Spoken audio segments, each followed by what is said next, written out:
Hi! Welcome to another set of video lesson for this day. So as you have seen on our screen, we have triangles, of course. Okay? So to start with, let us draw a triangle. Okay? So I hope you already have your ruler, pencil, and paper, of course, beside you. Okay? So to start with, let us draw a 15 centimeter horizontal line. Okay? Horizontal, yes. Line. Okay? So we have here, okay, a 15 centimeter for example. Okay, next, you are going to find the midpoint. Okay? So since we have 15 centimeters, so divide it by 2, so 7.5 centimeters or 7 and 1/2. Okay? So we have already discussed the midpoint. So that is the middle of a line. Okay? And then after finding the midpoint, you are going to draw a midline upward. So from the midpoint that you have earlier, draw a line upward. Okay? And then, you are going to draw lines from the bottom to the end point of the midline. Okay? So, start with this point. Okay? And then, draw a line upward to the end point of the midline. And of course, on the other side also. Then, after that, you are going to erase the midline. Okay? So, as you have seen, we have formed a triangle. Okay? So, what type of triangle is this? What do you think?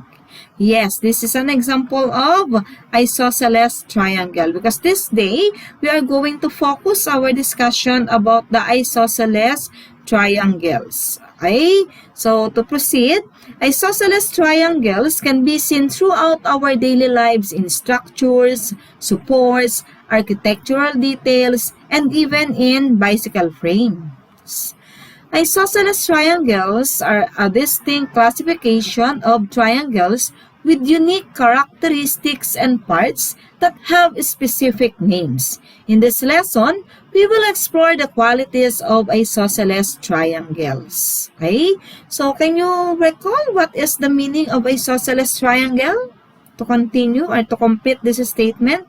Yes, isosceles triangle is a triangle with two congruent sides. Okay, so let us now have the parts of isosceles triangle. So if the right triangles have parts, isosceles triangles have also parts. Okay, so let's discuss them one by one. The first is about the legs. Okay?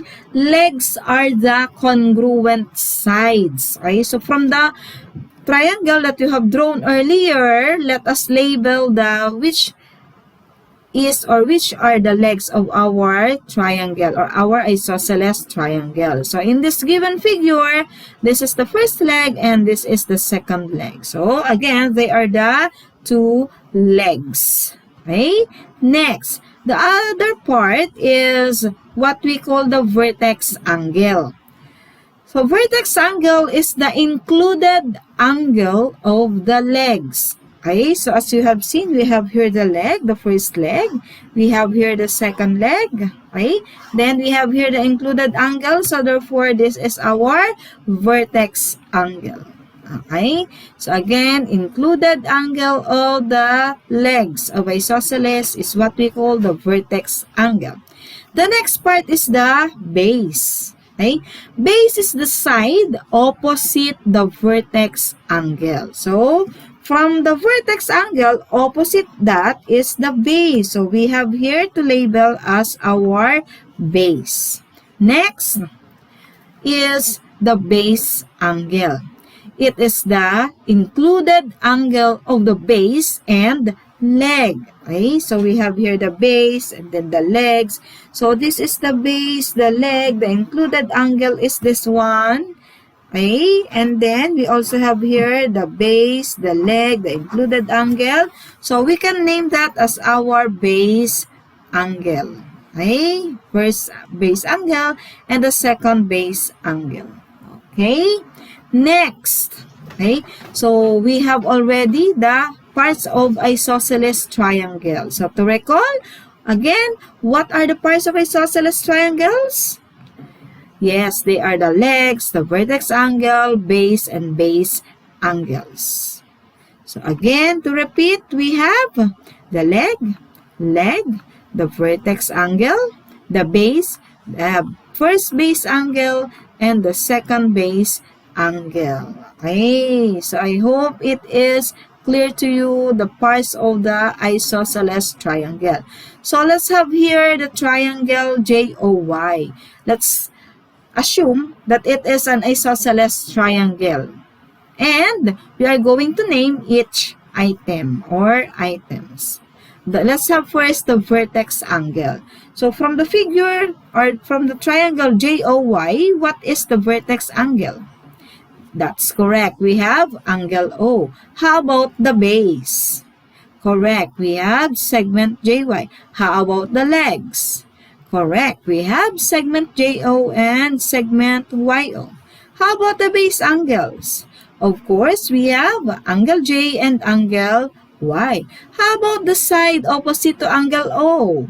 That's correct. We have segment JY. How about the angle opposite JY? Yes, of course. We have angle O. Okay? So let's have another example. I have here triangle LUV. So let us have first the legs of triangle LUV. Again, you are going to assume that this is an isosceles triangle. As you have seen, we have the tick mark on the two sides on what we call the legs. Okay? So what are the legs of this triangle LUV? That's correct. We have segment UV and segment LV is correct. Next, the base. Obviously, that is segment LU, correct. Next, the vertex angle. That's correct. We have angle V. And the base angles are angle U and angle L. Okay, any question about the parts of isosceles triangles? So if you don't have, so let's proceed. We're going to refer to the figure to complete the table. So I have here 3 isosceles triangles, of course with tick marks. Okay?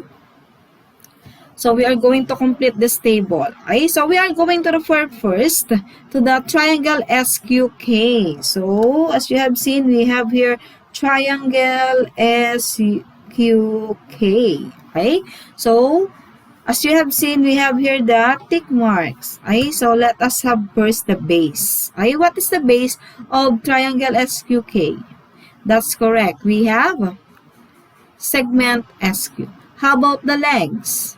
Yes, we have segment SK and segment QK. How about the base angles? That's correct. We have angle Q and angle S. How about the vertex angle? Yes, we have angle K. That's good.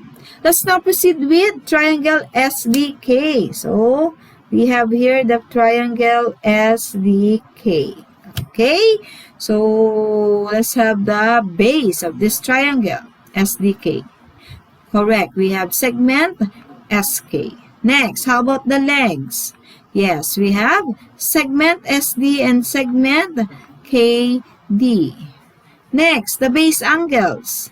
We have angle S and angle K is correct. And the last, the vertex angle, we have angle D is correct. Okay? So let's now have the third triangle. We have triangle KLQ.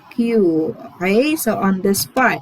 So we have the base will be, okay, segment KL. Next, the legs. We have segment KQ and segment LQ is correct. The base angles, correct. We have angle K and angle L. And the vertex angle, we have angle Q. Okay? So I hope from these 3 triangles, you have mastered how you are going to give the parts of isosceles triangles. So let's have the measure. So how are we going to study isosceles triangles with regards to the measure? So we have to recall this corollary 1. A triangle is equilateral if and only if it is equiangular. For our corollary 2, Each angle of an equiangular triangle has a measure of 60 degrees. Okay, so you may also add that statements for us to solve the different problems that will follow. For our isosceles triangle theorem, we have to take note that if two sides of a triangle are congruent, then the angles opposite those sides are congruent. Okay, so we have here the figure. Again, if two sides, so like this sides, the legs of a triangle are congruent, then the angles opposite those sides are congruent. And we also have here the converse.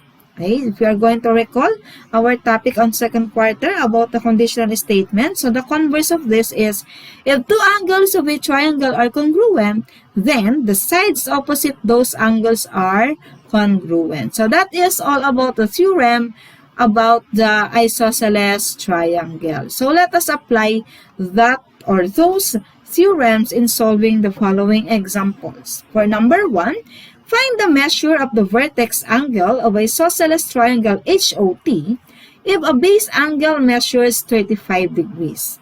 So to solve this problem, you are going to draw, it is very helpful for you to draw the triangle, isosceles triangle HOT, so that you can label the parts and you can easily find for the missing parts. So we have here the given isosceles triangle HOT.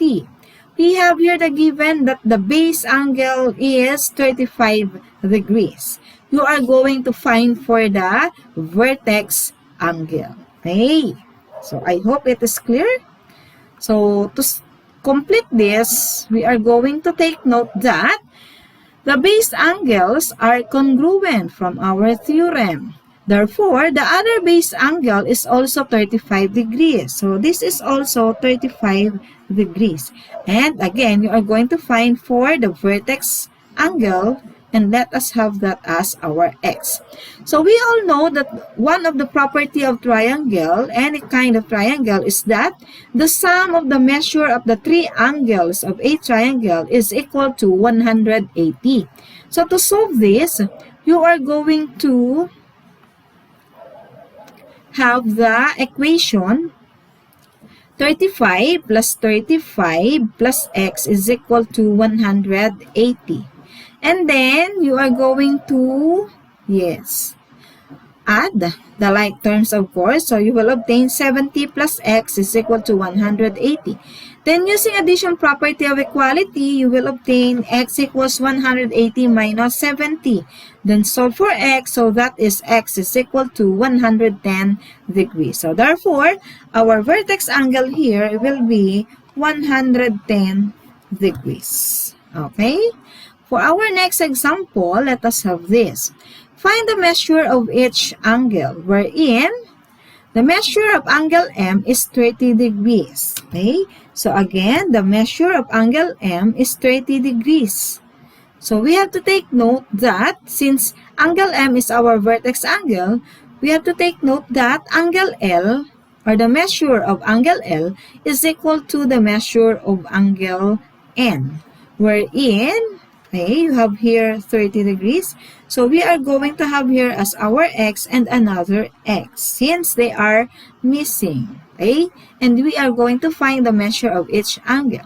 So to solve this again, use the property of the triangle wherein the sum of all the three angles will be equal to 180 degrees. So that's why you will have x plus 30 degrees equals 180 degrees. Then you will obtain 2x plus 30 degrees equals 180 degrees. Then, by using addition property of equality, you will have 2x equals 180 minus 30. Then you will obtain 2x equals 150. Divide both sides of the equation by 2, so you will have x equals 75 degrees. Okay? And to check if this is 75 degrees, this is also 75 degrees. 75 plus 75 is 150 plus 30 is equal to 180 degrees. Okay? Any question? So, therefore, the measure of angle L is equal to the measure of angle N, which is equal to 75 degrees. Okay? So, let's have another example. This time, we're going to talk about the length. Find the length of each side. Okay? So again, from the theorem, the legs are congruent to cut it short. So we have here 3x minus 6 equals 6 because side EF and side GF are congruent or equal. So we have here this to come up with this equation. And then using addition property of equality, you will obtain 3x equals 12. Divide both sides of the equation by 3, so your x is equal to 4. Okay? So if your x is equal to 4, you will obtain side EF, which is equal to 6. Why do we have 6? We are going to substitute 4 in place of x. 3 times 4 is 12 minus 6, so we have 6. And for side EG, we will have 8. Why? Because if x is 4, again, 2 times 4 is 8. And then, we have already given side GF, which is 6. Okay? So, any question? So, if you don't have, so let's have this one. Okay? So, try once more. Okay? If the measure of the exterior angle adjacent to the vertex angle of an isosceles triangle is 105 degrees, find the measure of the base angle. Okay? So, if you have your free time, try to send me your answer here. Okay? So that you can test yourself if you really understood what is all about the isosceles triangles. Okay? So that's all for this day. Thank you and God bless.